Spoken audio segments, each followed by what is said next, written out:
Terima kasih Anda masih bersama kami. Bagi Anda baru saja bergabung, kami hadirkan kembali 3 informasi utama hari ini. Diduga melanggar kampanye di Tasikmalaya, Ketua Tim Kemenangan Daerah Jawa Barat untuk pasangan Prabowo Gibran, Ridwan Kamil, penuhi panggilan Bawaslu. Jembatan ambruk sejak 1 bulan lalu. Warga 3 desa di Kabupaten Subang mengeluh karena jembatan tak kunjung diperbaiki.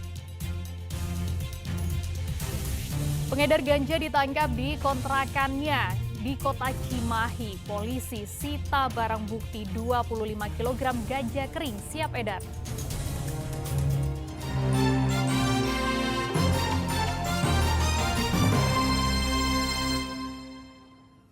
Hujan deras disertai angin kencang menerjang wilayah Purwaharja, Kota Banjar. Akibatnya sebuah rumah jebol karena diterjang longsor. Oh ya abi kumaha tinggal itu ya Allah.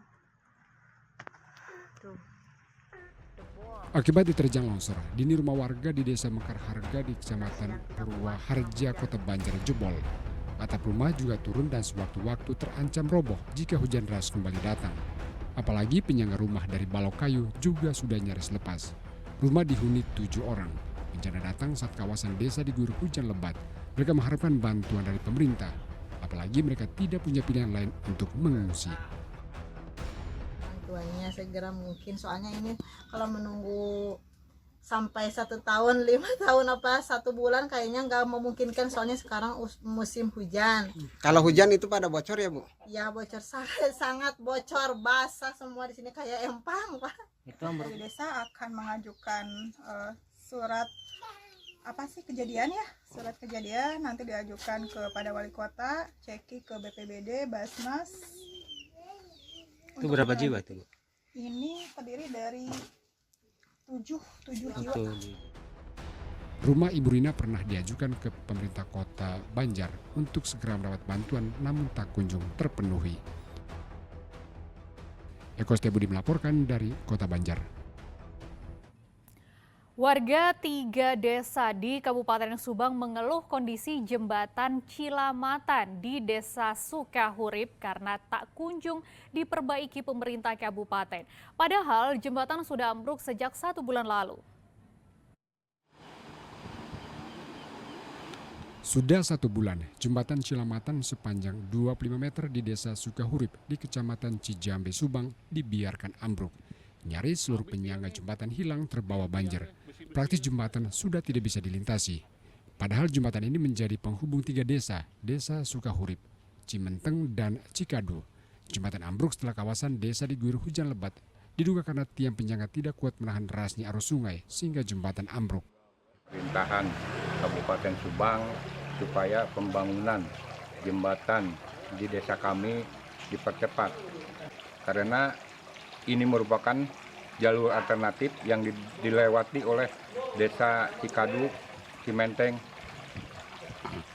Pemerintah Kabupaten Subang melalui dinas terkait dalam ini PUPR terutama ya minta untuk dipercepat, apalagi ini musim penghujan dengan akses jalan untuk rutinitas kepentingan warga. Kami sekali lagi berharap kepada pemerintah Kabupaten Subang untuk bisa mempercepat proses pembangunan jembatan ini, Pak. Sebagian sisa besi penyangga jembatan diamankan oleh warga untuk mencegah aksi pencurian. Jenderal Arifin melaporkan dari Subang. Satu rumah di Mangkubumi, Kota Tasikmalaya tersambar petir saat hujan deras. Tidak ada korban jiwa dalam insiden itu, hanya kerusakan pada plafon rumah dan jaringan listrik. Senin sore rumah milik Adang warga Mangkubumi, Kota Tasikmalaya rusak karena tersambar petir. Peristiwa ini terjadi saat wilayah tersebut diguyur hujan deras. Saat itu pemilik rumah mendengar suara petir yang sangat keras. Karena jaringan listrik di rumahnya padam, Adang kemudian memeriksa area rumahnya.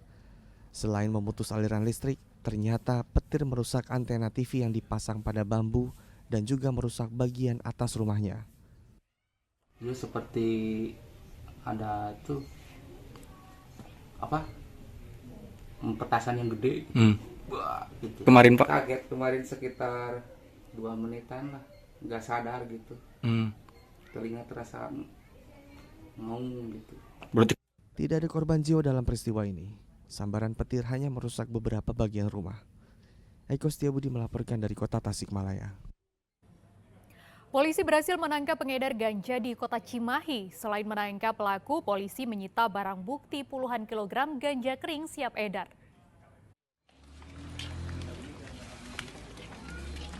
Pria berinisial ES yang sudah lama menjadi incaran akhirnya ditangkap Reserse Narkoba Polres Cimahi di kontrakannya kawasan Baros.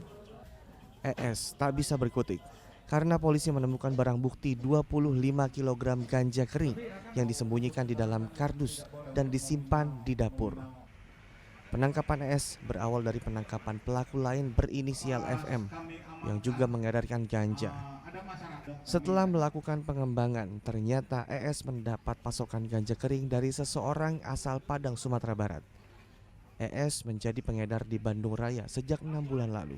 Ia menjual ganja melalui media sosial atau penjualan daring agar tidak dicurigai oleh polisi.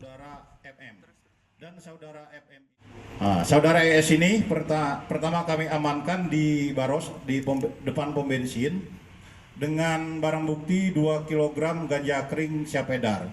Hasil dari interogasi dan pemeriksaan anggota kami berhasil mengembangkan saudara ES ini ke kediamannya, ke kontrakan, dan kami berhasil mengamankan sebanyak 23 kg ganja kering di kontrakan tersebut.